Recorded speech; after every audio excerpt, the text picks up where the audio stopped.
better health for everybody, every day. Transforming lives, 3 minutes at a time. Listen up. This is your daily health tip from The Good Company. Hey everybody, welcome back to today's health tip. It's Melissa Hall-Klepacki. I hope this finds you well. Today I want to touch on Lyme disease. Really just the basics. What is it? How do you get it? And how can it affect you? Lyme disease is the fastest growing infectious bacterial disease in the U.S. Mostly it's known for being transmitted by ticks, but in recent times they've found that mosquitoes, biting flies, spiders, they can all give you Lyme disease. These ticks are also most often carried by both deer and white-footed mice. And we can talk about how to mitigate that in an upcoming episode.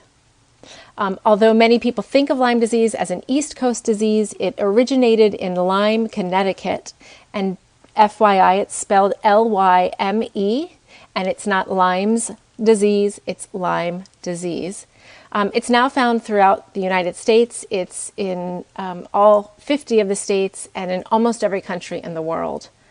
1 in 3 ticks in New England, in the northeast of the U.S., are carrying a tick-borne disease. And when I say tick-borne disease, Lyme disease comes from a bacteria called Borrelia Burgdorferi, but more than half the patients that are sick with Lyme disease show signs of a co-infection, meaning that tick bite, whatever toxins were in that tick, as they bite you, they actually spew toxins into your bloodstream. The most common one is that Borrelia Burgdorferi that causes Lyme disease. However, there are other diseases known as Babesia, Bartonella, Mycoplasma, Ehrlichia, Anaplasmosis, Rocky Mountain spotted fever, to name a few. All of those can be transmitted at the same time. It's very difficult to test for Lyme disease because once it's in your blood, it looks for a place to hide. The shape of the Borrelia Burgdorferi bacteria is a corkscrew, and as it travels through your bloodstream looking for a safe place to hide, it burrows, it twists in, and then can lay dormant for years.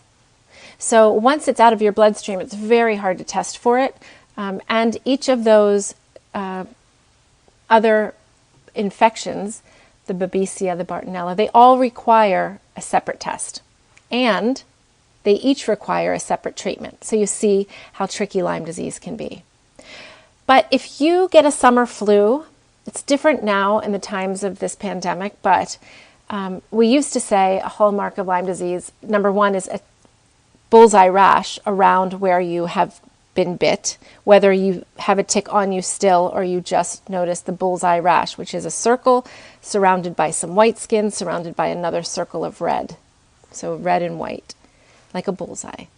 That is a hallmark. That means you go to the doctor and ask for antibiotics. And we'll get into a little bit of that in an upcoming episode. But a lot of people who suffer with that bullseye rash, or maybe don't have it but have just been infected, also feel very fluish. It lingers. You'll notice there's not a lot of flu in your area at the time. You don't know anyone who's been sick, and you just don't feel right. However, there are also many other ways that Lyme manifests in the body and many other symptoms that it could be. So that's the basics. That's what Lyme disease is. That's how you get it. You get it from a deer tick that is often carried by deer and white-footed mice, though it's very common here on the East Coast of the United States. It is in most countries. It is in all states.